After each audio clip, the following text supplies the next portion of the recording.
morning and welcome to The Brief. I'm Sandro Ferdinando and here are your trending stories for today. President Maithripala Sirisena departs for the Vatican. U.S. Under Secretary of State for Political Affairs to arrive in the country. Colombo Municipal Council marks 150 years. President Maithripala Sirisena left for Rome yesterday on a two-day official visit.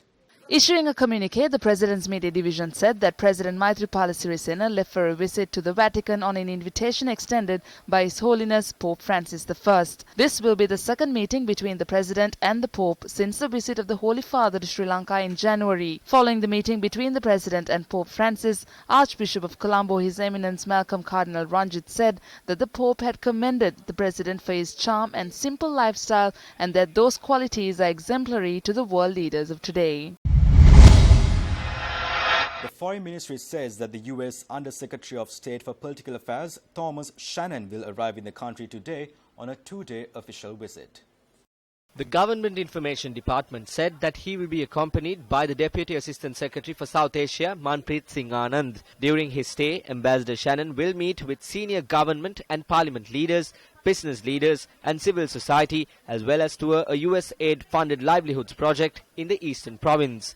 The U.S. Embassy in Colombo said that during his visit, Ambassador Shannon will reaffirm U.S. support for Sri Lanka's reform agenda and explore greater cooperation in development, security, economic growth and regional connectivity. Thomas A. Shannon Jr. was appointed Counsellor of the Department by Secretary Kerry on the 24th of December 2013. Ambassador Shannon had served briefly as Senior Advisor to the Secretary following his return in September from Brazil, where he served as United States Ambassador for nearly 4 years. Ambassador Shannon is only the 7th Foreign Service officer to hold the position of Counsellor since World War II and the first in 32 years. The 150th anniversary celebrations of the Colombo Municipal Council was held in Colombo yesterday. I am happy that today we are implementing this concept of working together with the opposition parties at the national level, with the two major parties forming a national government.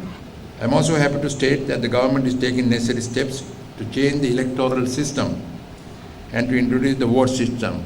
Hopefully, this system will be introduced at the next local government election scheduled for next year, which is very likely to be March or April in 2016. The present government, in the Honourable Prime Minister's policy speech, has set out the creation of a megapolis. The idea is that we make Colombo and its environs the most livable city in South Asia. But alongside that, we also have to look at other issues, the issue of land ownership and the ownership of condominiums and such like.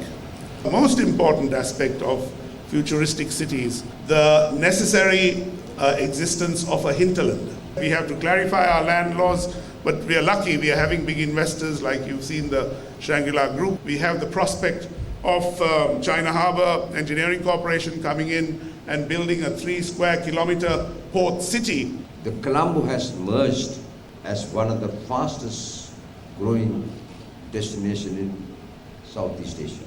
We are privileged to have the first city in the world to discuss future cities after the historic climate treaty in Paris signed by all the countries of the world yesterday.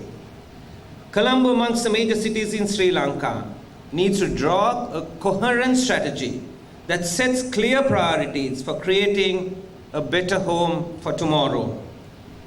However, to do this, we need to involve the public sector, the private sector, and the people. We have to ensure that future growth is sustainable and is also green. Thus, cities must become not only smart, but they need to be green cities too. And that's a wrap of this edition of Brief. For the News First team, I'm Sandro Ferdinando, reminding you always to stay briefed.